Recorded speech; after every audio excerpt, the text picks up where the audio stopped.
और चलिए बड़ी खबर आ रही है, उसका रुख करते हैं भरत भूषण एनकाउंटर केस में सुप्रीम कोर्ट का बड़ा फैसला। फिलहाल दखल देने से सुप्रीम कोर्ट का इनकार है। याचिकाकर्ता को हाई कोर्ट जाने की छूट दी गई है। सीबीआई जांच और एफआईआर की मांग पर सुप्रीम कोर्ट ने नहीं दी राहत। भरत भूषण तिवारी के कथित फर्जी एनकाउंटर मामले में सुप्रीम कोर्ट ने फिलहाल हस्तक्षेप करने से साफ इनकार कर दिया है। कोर्ट ने स्पष्ट किया कि इस स्तर पर वह मामले में कोई दखल नहीं देगा। हालांकि याचिकाकर्ताओं को राहत देते हुए सुप्रीम कोर्ट ने संबंधित हाई कोर्ट का दरवाजा खटखटाने की स्वतंत्रता दे दी है। जस्टिस एम सुंदरेश की अगुवाई में वाली बेंच ने यह कहा कि इस मामले में अलग से हाई कोर्ट में याचिका दायर की जा सकती है और वहां उपलब्ध कानूनी उपाय अपनाए जा सकते हैं। याचिका में कथित एनकाउंटर पर शामिल बिहार पुलिस के टीम खिलाफ एफआईआर दर्ज करने और पूरे मामले की जांच सीबीआई से कराने की मांग की गई थी, लेकिन सर्वोच्च अदालत ने इस चरण पर इन मांगों पर कोई निर्देश जारी नहीं किया। अब इस मामले में आगे की कानूनी लड़ाई हाई कोर्ट में ही लड़ी जाएगी, जहां याचिकाकर्ताओं ने अपनी मांगों को लेकर नई याचिका दाखिल कर सकता है। सुप्रीम कोर्ट के इस फैसले के बाद मामले की अगली दिशा हाई कोर्ट की कार्यवाही पर निर्भर करेगी। तो देखिए, ये बहुत बड़ा टर्निंग पॉइंट है। हालांकि अभी देश के सर्वोच्च अदालत यानी कि हम बात करें सुप्रीम कोर्ट की, सुप्रीम कोर्ट ने भरत भूषण एनकाउंटर मामले में दखल देने से इनकार कर दिया है। यानी कि दर्शकों, अभी जो इनका मामला चल रहा है भरत भूषण तिवारी का, वो हाई कोर्ट में ही चलेगा। तो देखिए, इनके जो परिवार के लोग हैं, परिजन हैं, जो इनके चाहने वाले थे, जो कहते थे कि गांव के लिए मसीहा था, उन लोगों ने सभी ने सुप्रीम कोर्ट की तरफ टकटकी लगाए हुए बैठे थे वो लोग। लेकिन अब ये देखिए, बहुत बड़ा इनकार है। भरत तिवारी एनकाउंटर केस पर एचसी का ये बड़ा फैसला आपको बता रहे हैं, जहां सुप्रीम कोर्ट ने इस पूरे मामले में, देखिए फर्जी एनकाउंटर मामले में सुप्रीम कोर्ट ने इनकार कर दिया दर्शकों यहां पर दखल देने से, और अब सुप्रीम कोर्ट का ये बड़ा फैसला निकलकर सामने आता है। इनफैक्ट आपको बता दें, इस पूरे मामले में सीबीआई जांच की बात कही गई थी। फिलहाल दखल देने से सुप्रीम कोर्ट ने हर पहलुओं पर इनकार कर दिया। यानी कि जो याचिकाकर्ता थे भरत भूषण तिवारी मामले में, उन्होंने जो हाईकोर्ट में याचिका डाली हुई थी उसी पर अभी सुनवाई होगी। यानी कि ये पूरा मामला सुप्रीम कोर्ट नहीं गया। सुप्रीम कोर्ट ने इस पे इंटरवीन करने से, दखल देने से इनकार कर दिया है। इस खबर को समझिए, सीबीआई जांच पर राहत नहीं मिली है। सुप्रीम कोर्ट का ये बड़ा फैसला है, फरमान है कि अभी हम फिलहाल इस पूरे मामले में दखल नहीं देंगे। याचिकाकर्ता को हाईकोर्ट जाने की, देखिए हालांकि छूट दी गई है, एससी की तरफ से याचिकाकर्ताओं को हाई कोर्ट जाने की छूट दी गई है, लेकिन सुप्रीम कोर्ट ने दखल देने से इनकार कर दिया है। क्योंकि यहां पर इंतजार यही थी, लोगों को इंतजार यही इस बात की थी कि सुप्रीम कोर्ट में ये मामला जाएगा और यहां पर कुछ बातें सामने आ सकती है। लेकिन अभी देश की सर्वोच्च अदालत ने हस्तक्षेप, इंटरवीन करने से साफ तौर पर इनकार कर दिया है। यहां पर आपको बता दें, जजों की बेंच ने यह साफ कह दिया है कि अभी हम इस मामले पर कोई दखल नहीं देंगे। पहले इस पूरे मामले की तहकीकात जो हो रही है वो जरूरी है। हाई कोर्ट में जो चल रहा है वो ठीक है, और फिलहाल हम इस मामले में दखल नहीं देंगे। ये बहुत बड़ी ब्रेकिंग न्यूज अब तक पहुंचा रहे हैं। सीबीआई जांच पर कोई राहत नहीं है, सुप्रीम कोर्ट ने यह साफ कह दिया है। भरत भूषण एनकाउंटर केस आपको याद होगा, जिस तरीके से भरत तिवारी की मौत हो जाती है और पुलिस ने कई ऐसे तथ्य रखे हैं कि मेंटल इलनेस का वो शिकार था।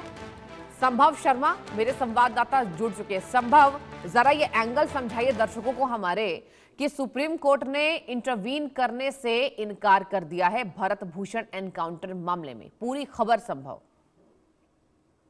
जी बिल्कुल, देखिए सुप्रीम कोर्ट में यह मामला था भरत भूषण तिवारी के कथित रूप से एनकाउंटर, यानी कि उसे पिटीशन में फर्जी एनकाउंटर कहा गया था और ये डिमांड की गई थी कि सेंट्रल ब्यूरो ऑफ इन्वेस्टिगेशन यानी कि सीबीआई पूरे मामले की जांच करे। जस्टिस एम सुंदरेश और जस्टिस शील नागू के सामने ये मामला आज आया, और जब मामला आया उसके बाद सुप्रीम कोर्ट ने पहली लाइन में ये कहा कि आप पहले हाईकोर्ट क्यों नहीं जाते हैं, पहले हाईकोर्ट जाइए, हाईकोर्ट में अपनी पिटीशन आप लगा सकते हैं। यानी कि जो पिटिशनर थे विशाल तिवारी, उनको ये लिबर्टी दी सुप्रीम कोर्ट ने कि आप हाई कोर्ट जाके अपनी पिटीशन लगाएं। सीधे सुप्रीम कोर्ट आने का एक तरह से क्या मतलब है, ये सुप्रीम कोर्ट ने कहा। और उसके बाद पिटिशनर विशाल तिवारी ने अपनी पिटीशन को विड्रॉ कर लिया, यानी कि वापस ले लिया। ये सुप्रीम कोर्ट में लगभग 5 से 7 मिनट के अंदर ये कार्रवाई 2 जजों की पीठ के सामने हुई। यानी कि अब एडवोकेट विशाल तिवारी के सामने ये रास्ता है कि वो हाई कोर्ट जा सकते हैं और हाईकोर्ट में अपनी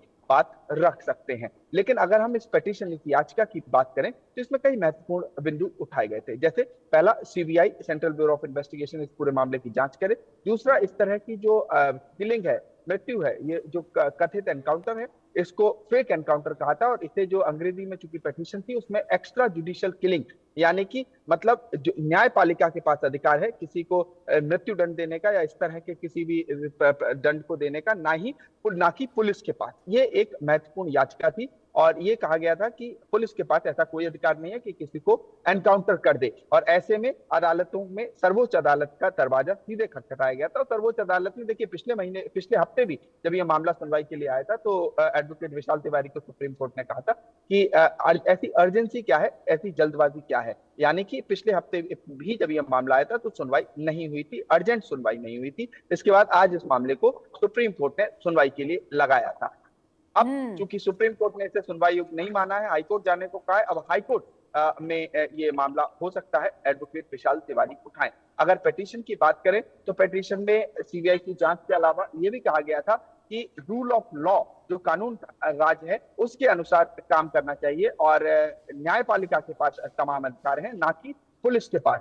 अगर अब मान लीजिए अगर मामला हाईकोर्ट में उठता है और हाईकोर्ट अगर नोटिस जारी करता है तो ऐसे में हाईकोर्ट के सामने पुलिस को बताना होगा कि उन्होंने इस तरह का कदम क्यों उठाया। फिलहाल सुप्रीम कोर्ट में ये मामला, ये जो पिटीशन है, याचिका है, इसे याचिकाकर्ता विशाल तिवारी ने वापस ले लिया है और अब ये देखना होगा कि क्या वो पटना हाईकोर्ट के सामने, चूंकि जुरिस्डिक्शन जो है, ये जो मामला है वो बिहार से है, तो पटना हाईकोर्ट के सामने क्या ये मामला उठाया जाता है या नहीं। लेकिन मैं अपने दर्शकों के लिए बता दूं कि इस तरह के जो मामले पहले भी कभी सुप्रीम कोर्ट में आए तो सुप्रीम कोर्ट ने एक तरह से सख्त रुख अपनाया है और एक्स्ट्रा जो ये जो किलिंग्स होती हैं, जो एनकाउंटर होते हैं, इस पर सुप्रीम कोर्ट ने पुलिस से पहले भी अन्य मामलों में जवाब मांगे गए हैं। तो ऐसे में अब देखना होगा जब मामला हाईकोर्ट के सामने अगर उठाया जाता है तो हाईकोर्ट इस मामले पर क्या कहती है। लेकिन ये एक बात स्पष्ट है, जो पिटीशन थी